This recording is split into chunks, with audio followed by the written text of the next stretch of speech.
Bharatiya Janata party के वरिष्ठ नेता और रक्षा मंत्री राजनाथ सिंह ने शुक्रवार को कांग्रेस पर निशाना साधते हुए सवाल किया कि पुलवामा हमले में पाकिस्तान का हाथ होने की पड़ोसी देश के मंत्री ने स्वीकार के बाद कांग्रेस मौन क्यों है, उसके नेताओं की बोलती क्यों बंद है।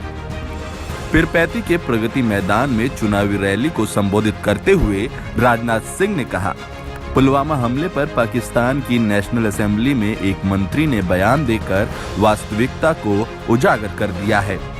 पाकिस्तान ने यह स्वीकार कर लिया है कि पुलवामा में हमला उसने ही कराया था, जबकि पूर्व में वो कहा करता था कि पुलवामा हमले में उसका कोई हाथ नहीं था।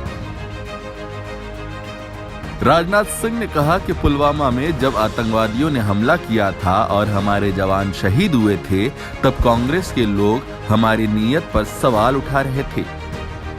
रक्षा मंत्री ने कहा, अब जब पाकिस्तान के मंत्री ने नेशनल असेंबली में बयान देकर यह स्पष्ट कर दिया है कि पुलवामा हमला पाकिस्तान करा रहा था, तो अब कांग्रेस के लोग की बोलती बंद क्यों है और वो मौन क्यों है। उन्होंने कहा कि देश की विरोधी दल के लोग परोक्ष रूप से पाकिस्तान को ताकत देने का काम कर रहे थे, लेकिन वो अब चुप हैं। राजनाथ ने आरोप लगाया कि जब भी सुरक्षा के सवाल पर हम लोग दमखम के साथ काम करते हैं, तो कांग्रेस और अन्य विरोधी दल के लोग सवाल खड़े करते हैं।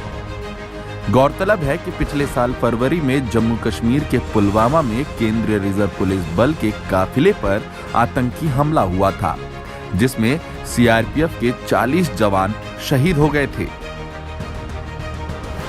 रक्षा मंत्री ने कहा कि पूर्व प्रधानमंत्री इंदिरा गांधी ने पाकिस्तान के 2 टुकड़े किए थे, तो अटल बिहारी वाजपेयी ने उन क्रियाकलापों की सराहना की थी, लेकिन आज कांग्रेस का एक ही काम रह गया है, सरकार की उपलब्धियों पर संदेह और सवाल खड़े करना।